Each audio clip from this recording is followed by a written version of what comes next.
Dans cette vidéo, je vous propose de revenir sur le titre Aces High écrit par Steve Harris du groupe Iron Maiden. Donc Aces High, c'est le premier morceau de la face A de l'album Power Slave, sorti le 3 septembre 1984 et sorti en single, donc en 45 tours, le 22 octobre 1984. Il s'agit du 11e single du groupe, le second extrait de l'album après 2 Minutes to Midnight, sorti le 6 août 84, celui-ci 2 semaines avant la sortie de l'album.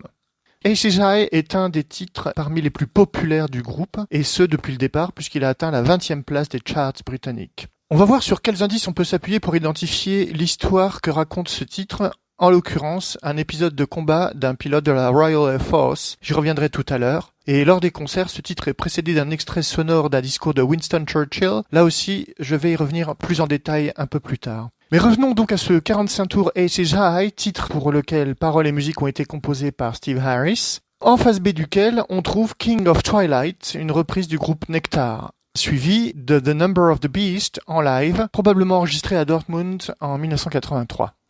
Kings of Twilight est un titre qui est en fait une reprise d'un mix de deux chansons, Crying in the Dark d'une part et King of Twilight d'autre part, enregistré à l'origine par Nectar, un groupe de rock progressif britannique, originaire de Hambourg en Allemagne, pour leur deuxième album A Tab in the Ocean, un album concept sorti en 1972, et il semble que Steve Harris ait beaucoup écouté Nectar avant de lancer Iron Maiden au milieu des années 70. Mais avant toute chose, arrêtons-nous sur cette fabuleuse pochette avec justement un grand réalisme, beaucoup de mouvements, ce qui correspond d'ailleurs très bien au morceau. Alors, ce qui est exceptionnel dans cette pochette, c'est par exemple les reflets du soleil sur la verrière, les impacts de balles, la rouille, les rayures, et aussi la déformation de ce qui se voit à travers la verrière, c'est d'un très très grand réalisme. La perspective est également très intéressante puisqu'en fait, si on regarde bien, la ligne d'horizon est en diagonale et on a cette indication justement de la gravité par la chute d'un avion et du parachute juste à côté. Alors, de quoi parle Aces High ?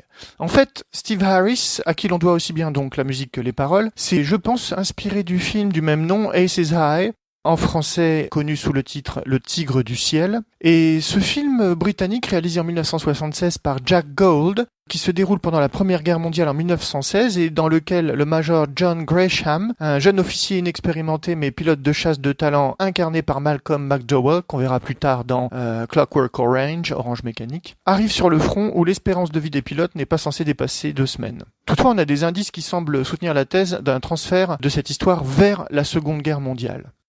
Alors tout d'abord la pochette du 45 tours, on n'est pas sur un biplan, on est plutôt sur un avion assez moderne de la Seconde Guerre mondiale, ce qui est confirmé par les paroles puisque on a la mention des bombardiers, mais également de 2 types d'avions typiques de la Seconde Guerre mondiale, donc les ME-109 allemands et les Spitfires anglais. Alors ces avions les voici, en haut donc le fameux Spitfire Mk1 et en bas le ME-109 en fait qui correspond au Bf-109E, c'est le même avion. Ces 2 avions sont assez similaires, on verra ça plus en détail juste après.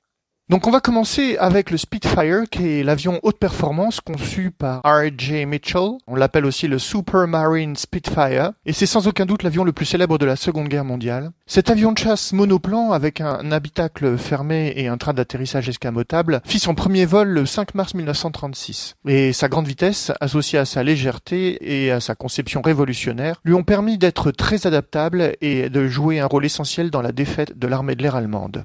Donc le Supermarine Spitfire, cracheur de feu, dragon, était une machine de combat agile grâce à ses ailes elliptiques uniques. Il en a existé des dizaines de versions, à commencer par le Mk1 qui a été construit avec un moteur Rolls-Royce Merlin allant jusqu'à 1030 chevaux. Ce moteur a donné au Spitfire Mk1 une vitesse de pointe de 362 miles à l'heure à 18 000 pieds d'altitude, ce qui rend ce modèle plus rapide que les avions de chasse britanniques existants tels que le Hurricane. Donc il était initialement armé de 8 mitrailleuses Browning 7,7 mm, donc modèle de type A, ou de 2 canons de 20 mm et 4 mitrailleuses de 7,7 mm, et là on parle de modèle de type B. 1566 exemplaires furent construits, chaque exemplaire demandant plus de 15 000 heures de travail pour être fabriqué.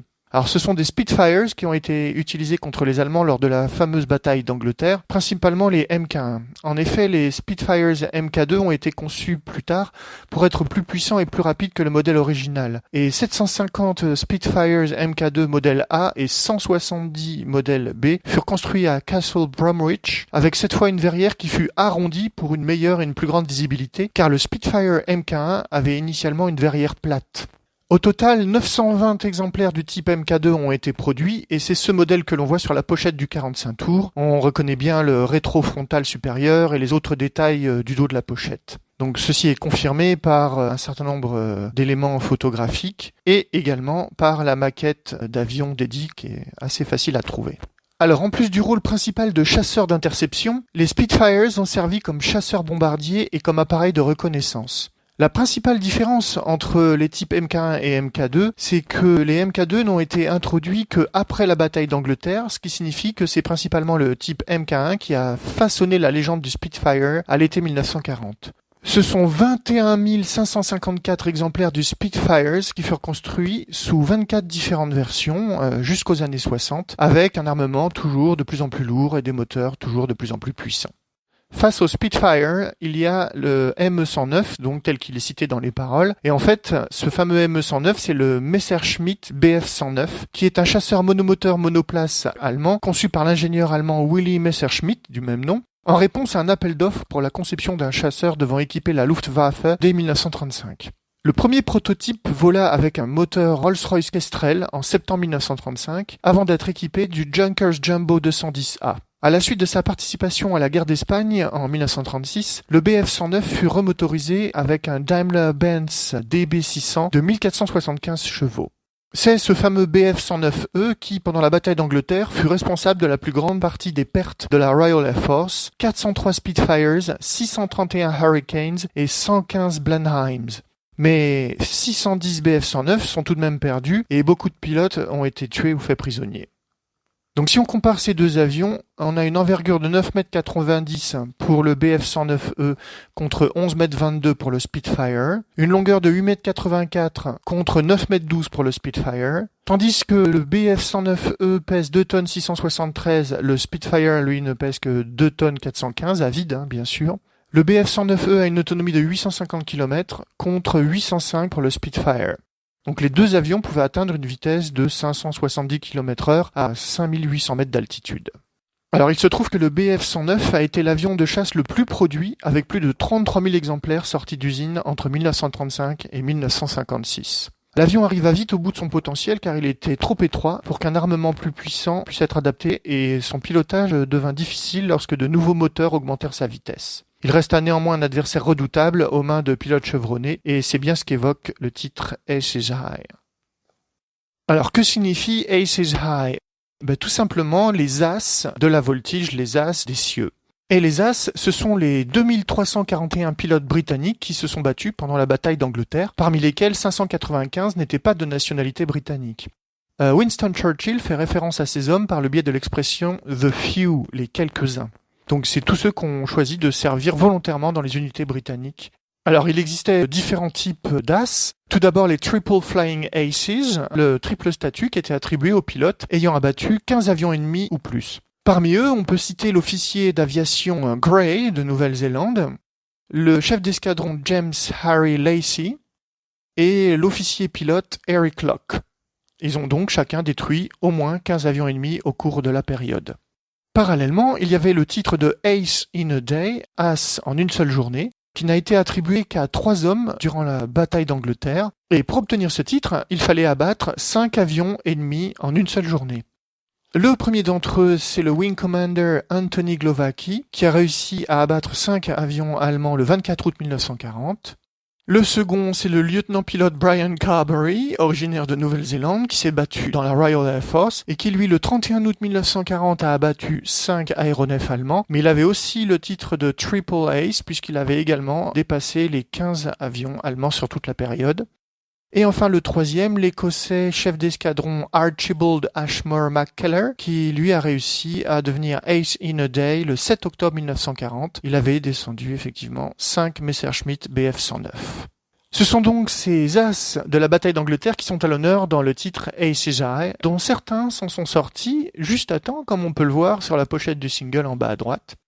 Et à ce propos, ce détail de la pochette fait écho au deuxième vers du premier couplet, où il est fait référence à la Flak. C'est l'abréviation du mot allemand Flugabwehrkanone, qui désigne les canons anti-aériens. Par Flak, il faut donc comprendre DCA en français, c'est-à-dire défense contre avion, ou ADGB en anglais, c'est-à-dire la Air Defense of Great Britain, défense aérienne de la Grande-Bretagne. Alors ce qui est intéressant, c'est que de juillet 1942 à mai 1945, 8848 avions anglais, tous modèles confondus, ont été endommagés ou totalement détruits par la Flak, contre seulement 1728 par la chasse allemande. Donc les Allemands pratiquaient la technique du tir de barrage, technique plutôt efficace mais très gourmande en munitions. Et alors que la destruction d'un bombardier allié nécessitait une moyenne de 4057 obus en 1942, il en fallait plus de 33 000 à la fin de 1944. Ce qui fait que la consommation d'obus des Allemands, qui est estimée à 500 000 par mois en 1941, dépassait les 3 millions par mois en 1944.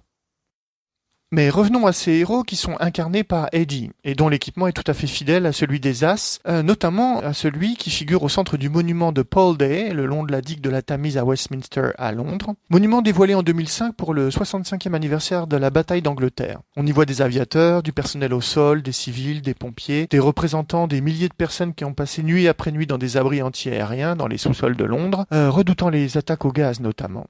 Et les noms de tous ceux qui ont participé à la bataille sont gravés sur un côté, et sous le panneau central se trouve la déclaration retentissante de Churchill « Jamais dans le domaine des conflits humains n'a été autant dû par autant à si peu ». Donc Bruce Dickinson, qui aime bien aussi les déguisements et les accessoires sur scène, porte également une partie de l'équipement des As. Alors on en arrive à The Battle of Britain. Au premier couplet, il est question de raid aérien et de devoir décoller en urgence. Cela fait référence à la bataille d'Angleterre, c'est une campagne militaire de la Seconde Guerre mondiale, au cours de laquelle la Royal Air Force a défendu le Royaume-Uni contre les attaques à grande échelle de l'armée de l'air allemande nazie. C'est la première campagne militaire menée entièrement par les forces aériennes qui s'est déroulée du 10 juillet au 31 octobre 1940, en parallèle du Blitz, la période d'attaque nocturne à grande échelle qui a duré du 7 septembre 1940 au 11 mai 1941. L'objectif principal des forces allemandes était de contraindre la Grande-Bretagne à accepter la paix et à cesser le combat. En juillet 1940, un blocus aérien et maritime des sites stratégiques britanniques commence. La Luftwaffe cible principalement les convois côtiers, les ports tels que Portsmouth. Le 1er août 1940, la Luftwaffe reçoit l'ordre d'atteindre la supériorité aérienne sur la Royal Air Force, et très vite les attaques sur les aérodromes et les infrastructures de la Royal Air Force en Angleterre commencent. Et c'est dans ce contexte historique que Aces High se déroule. Sur le plan de la tactique, la bataille d'Angleterre se présente comme ceci sur cette carte. On a tout d'abord les positions britanniques, toutes les bases aériennes où sont stockées en attente de décollage les fameux Spitfires. On a la limite des radars longue portée. On a les limites entre les différents escadrons de la Royal Air Force. Et ici, les limites des radars courte portée. Du côté allemand, nous avons les positions allemandes avec la chasse, toutes les bases où sont stockés les Bf-109E. Les petites croix, ce sont toutes les bases où il y a des bombardiers. Ça, c'est la limite entre les différentes flottes de la Luftwaffe. Et ici, les limites de portée des radars allemands. Donc la bataille d'Angleterre s'est déroulée sur cette zone ici assurée au sud de la Grande-Bretagne. En fait, la Luftwaffe s'est avérée incapable de soutenir des raids de jour, et ce sont des opérations de bombardement nocturne sur la Grande-Bretagne que l'on désigne par le nom de Blitz. Ainsi, l'échec de l'Allemagne à détruire les défenses aériennes de la Grande-Bretagne pour forcer un armistice peut être vu comme la première grande défaite allemande pendant la Seconde Guerre mondiale et un tournant crucial dans le conflit et sa résolution. Donc The Battle for Britain tire en fait son nom d'un discours prononcé par le Premier ministre Winston Churchill à la Chambre des communes le 18 juin 1940. Mais c'est surtout son discours du 4 juin 1940 à la Chambre des communes qui a retenu l'attention. We shall go on to the end. We shall fight in France. We shall fight on the seas and oceans. We shall fight with growing confidence and growing strength in the air. We shall defend our island, whatever the cost may be. We shall fight on the beaches. We shall fight on the landing grounds. We shall fight in the fields and in the streets. We shall fight in the hills. We shall never surrender. Le lendemain, le 5 juin 1940, les journaux britanniques reprenaient cette phrase devenue un véritable slogan. Et c'est ce discours qui a systématiquement ouvert les 189 concerts du World Slavery Tour, qui a duré plus de 11 mois, du 9 août 84 au 5 juillet 85. D'ailleurs, la tournée avait commencé moins d'une semaine après la sortie de l'album Power Slave. Et ce, jusqu'aux dernières tournées récentes, avec ce fameux Spitfire, grandeur nature, qui virevolte au-dessus des membres du groupe. Le titre Aces High a été repris par plusieurs groupes, à commencer par les Suédois Dark Enemy en 2002 sur leur album Wages of Sin. Ensuite, c'est le groupe finlandais Children of Bodom qui reprend ce titre en 2009 sur Skeleton in the Closet, qui est en fait une compilation de reprises. Le titre est également repris en 2011 par le groupe suédois Reinseed, rebaptisé Majestica en 2019, et qui reprend ce titre sur son album 1912. En 2016, c'est une version carrément bluegrass qui est produite par Steven Seagulls, qui est un groupe de country finlandais spécialiste des reprises de métal, sur leur album Brother in Farms. Ensuite, il y a Mr. White Solo qui la reprend sur son album Dream Lover. Bon, il y a une soi-disant reprise d'Anton Maiden, de son vrai nom Per Anton Gustafsson, 99. Ça, je vous laisse vérifier par vous-même. Le titre apparaît également sous forme de sample, notamment par deux groupes de hip-hop rap R&B italiens. Le premier, c'est DSA Commando sur le titre Destroy the Enemy sur leur album Body Bags Project en 2009. Et le deuxième, c'est Aban featuring Il Turco sur son titre Sarò Questo, extrait de l'album A Ferro e Fuoco, sorti en 2014. Alors le titre a pu être entendu sur Nitro Circus, une émission de télévision américaine de télé-réalité diffusée sur Fuel TV en 2006, puis ensuite sur MTV depuis 2009, ainsi que sur la bande-son du jeu vidéo Madden NFL 10 en 2009, jeu vidéo de football américain. Et le titre apparaît sur le film New World Disorder 3, dans lequel Steve Peat, un coureur cycliste britannique spécialiste du VTT de descente, montre ce qu'il sait faire sur deux roues. Pour finir, on peut mentionner deux choses. Aces High est une anthologie de nouvelles de science-fiction réunie par George R.R. Martin, publiée en 1987, et également un jeu vidéo développé par High Tech Creations Incorporated, sorti en 2000 en France sur PC. Pour terminer, j'aimerais m'arrêter un moment sur la structure du morceau et sur l'intérêt linguistique des paroles. Donc le morceau a une structure absolument parfaite. On a un premier couplet, ce qu'on appelle un bridge, un pont, un premier refrain, après il y a les deux solos, et pour terminer, le deuxième couplet, le deuxième bridge et le deuxième refrain, et donc le morceau est parfaitement symétrique. Steve Harris, qui a écrit les paroles, s'est en fait basé sur ces lignes de basse pour rédiger les vers. Donc tout ce qui est souligné en noir, c'est en 11 pieds, et tout ce qui est souligné en bleu, c'est en 10 pieds. Évidemment, pareil pour le deuxième couplet. Donc en plus d'être parfaitement structuré, nous avons des rimes. Flak rime avec attack, waste avec late, away avec again, sun avec guns, bombers avec behind us, et behind them fait écho à to face them. Sur le plan sémantique, on relève un certain nombre de mouvements et ça commence tout simplement par se lever, venir, et hop, on y va, on démarre, on décolle, et c'est parfait pour commencer un concert. Donc ça explique tout à fait que Aces High ouvre tous les shows d'Iron Maiden. On a énormément de verbes de mouvement aussi dans le deuxième couplet, avec bouger, rouler, faire demi-tour, etc. Et on retrouve toutes les formes en ing qui évidemment évoquent des actions, running, scrambling, flying, turning, going in again, etc. Donc c'est très très mouvementé, ce sont des vraies montagnes russes, et si on ajoute en plus les prépositions, on voit qu'on sort, qu'on rentre, qu'on descend, qu'on monte, on fait des tours, on fait demi-tour, etc., etc.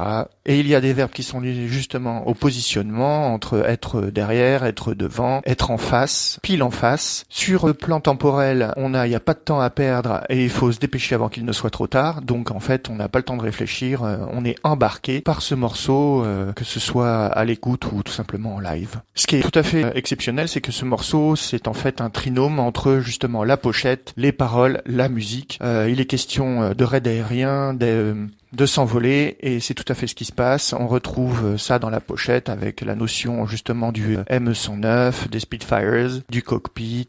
Je terminerai sur justement la notion d'immédiateté dans la pochette et dans la chanson, puisque en fait, si on regarde bien, Eddie sur la pochette est en train de faire feu avec ses pouces, et c'est ce qu'on retrouve dans le dernier vers du deuxième couplet. Donc pour terminer et pour conclure, ce morceau est exceptionnellement bien construit, il est très très motivant, il a un rythme, il a une cadence qui vraiment le rendent absolument fabuleux. Voilà, j'espère que vous avez appris quelques trucs, ça vous a plu. Je vous dis à bientôt pour une prochaine vidéo.